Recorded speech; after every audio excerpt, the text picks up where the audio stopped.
adesso noi andiamo a fare un bellissimo viaggio in Sardegna, a conoscere le unicità di quest'isola incredibile, unicità sia dei suoi paesaggi, della sua natura, date proprio dalla sua posizione, dal suo isolamento, ma anche le sue unicità agroalimentari. Scopriremo come si lavora un agrume che è unico al mondo, che si trova soltanto lì, che si chiama la pompia.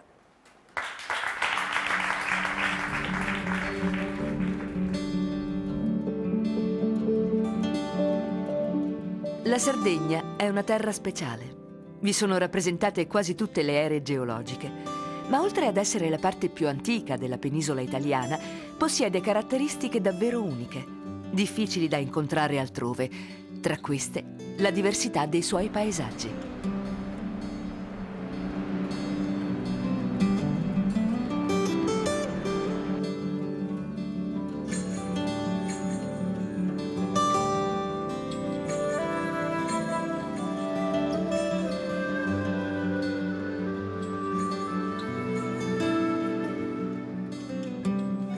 Ampie pianure gradevoli da percorrere si alternano a dolci colline che pian piano digradano sul mare.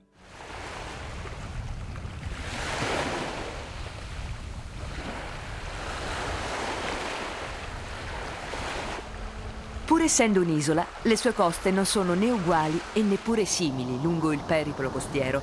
Al contrario, esistono profonde differenze tra le diverse località, sia per il tipo di rocce che per il fondale marino che queste determinano in quella parte dell'isola.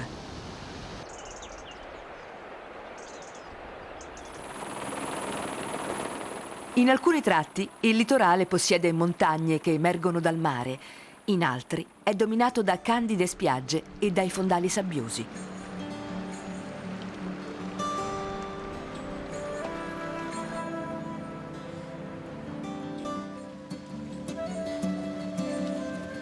Sono stati individuati circa una trentina di differenti ambienti costieri, ciascuno con specifiche peculiarità paesaggistiche e ambientali, alcuni appartati, al riparo dai venti che arrivano dal mare aperto, altri esposti, battuti dal maestrale, ma non per questo meno attraenti e ricchi di fascino.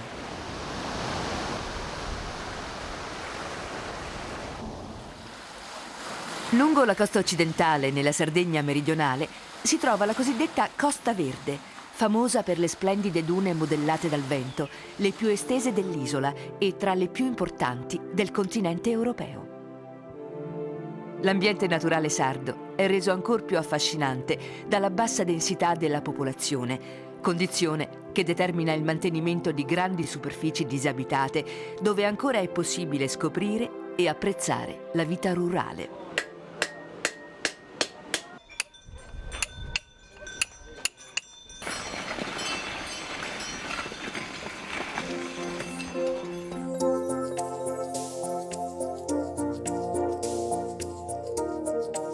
Le caratteristiche del clima e del terreno favoriscono la produzione di numerose eccellenze alimentari e la crescita spontanea di altre, in certi casi salvate in extremis, prima che scomparissero del tutto, grazie a progetti concreti della regione Sardegna e ad associazioni lungimiranti come Slow Food.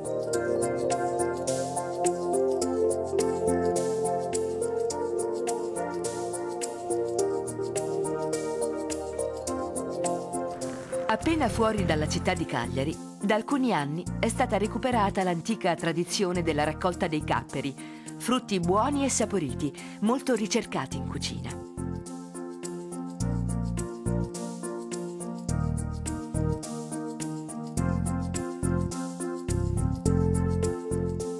I capperi, che vengono prelevati, non sono, come potremmo pensare, i frutti della pianta, ma sono le gemme dei fiori non ancora sbocciati e devono essere colti prima della fioritura. La pianta, tipicamente mediterranea, ama il caldo e il sole, e in particolare le isole dal clima caldo e secco. Il cappero selargino ha cominciato a destare interesse dalla metà dell'Ottocento, quando si contendeva il primato in Italia con l'isola di Pantelleria. All'epoca, più che ai capperi e al suo gusto inconfondibile, si dava risalto ai ceppi e alle radici della pianta, con le quali si preparava un decotto dalle proprietà medicamentose. Oggi, grazie ad alcune famiglie che hanno ricostruito la storia del cappero silargino e attirato l'attenzione di Slow Food, si è potuto preservare questo piccolo ma significativo prodotto della terra che in Sardegna viene prodotto solamente alle porte di Cagliari.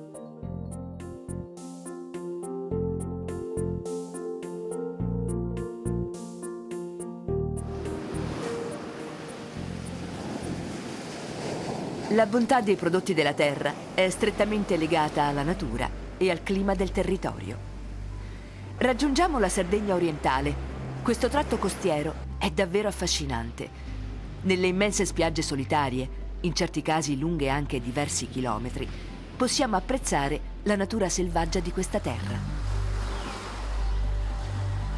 Ma forse gli ambienti più appariscenti della costa orientale sarda sono gli strapiombi rocciosi che spesso culminano a picco sul mare.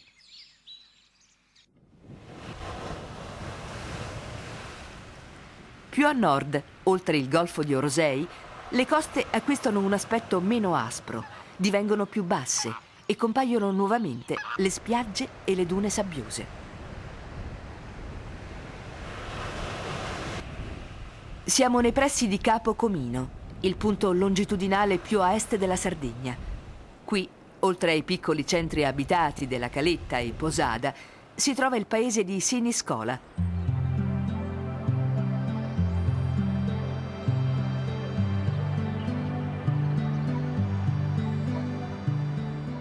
Davanti a sé il mare, alle sue spalle il Montalbo, un sito di interesse comunitario, parte di un'imponente catena montuosa calcareo-dolomitica lunga 20 chilometri.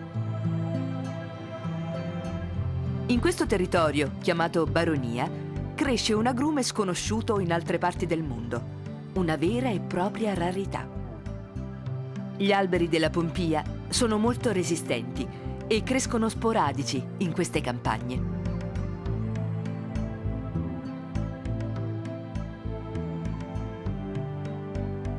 Dopo la fioritura nasce un agrume dalla forma rotondeggiante, lievemente schiacciata e deforme. La buccia abitorzoluta, spessa e ruvida, assume talvolta delle forme inconsuete. Da questo, probabilmente, deriva il suo nome scientifico, Citrus mostruosa. Per avere un'idea della sua grandezza, basti pensare che un agrume può raggiungere anche i 700 grammi di peso. Le sue origini sono tutt'oggi sconosciute. Le uniche certezze stanno in alcuni documenti che datano la sua presenza a Siniscola da oltre 200 anni. È probabile che la sua sopravvivenza sia avvenuta grazie ad un dolce tipico che si ottiene lavorando l'agrume in base ad un'antica ricetta tramandata oralmente. La raccolta, organizzata dal comune, avviene tutti gli anni nei mesi freddi, da novembre a gennaio.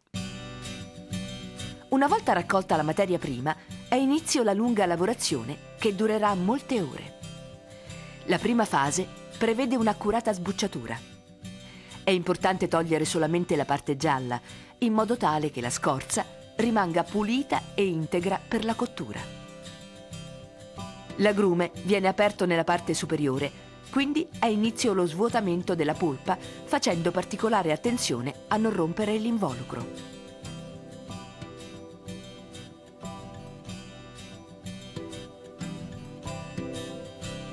Una dopo l'altra, le pompie vengono sbucciate e svuotate. Non si spreca nulla. Con gli spicchi si otterrà la marmellata e con la scorza un gustoso liquore per uso familiare.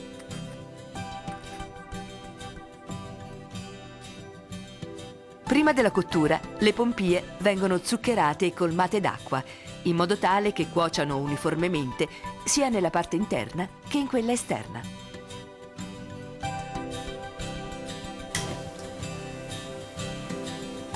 Per ottimizzare il tempo, mentre la pompia è in cottura, avviene la preparazione di un altro dolce tipico, saranzata. Si utilizza la buccia della pompia tagliata a spicchi, precedentemente già sbollentata, e quando un'abbondante gettata di miele la ricopre, ha inizio la cottura. Nello stesso tempo, anche la pompia continua a cuocere in acqua zuccherata. Dopo alcune ore, Saranzata assorbe il miele e assume una colorazione bruna. Questo significa che è pronta per ricevere le mandorle.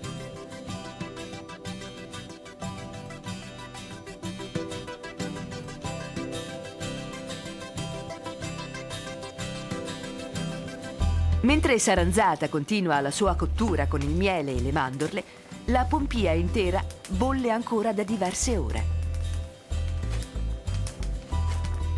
Affinché possa legarsi e divenire lucida, alla ranzata si aggiunge lo zucchero e in breve tempo la lavorazione è conclusa.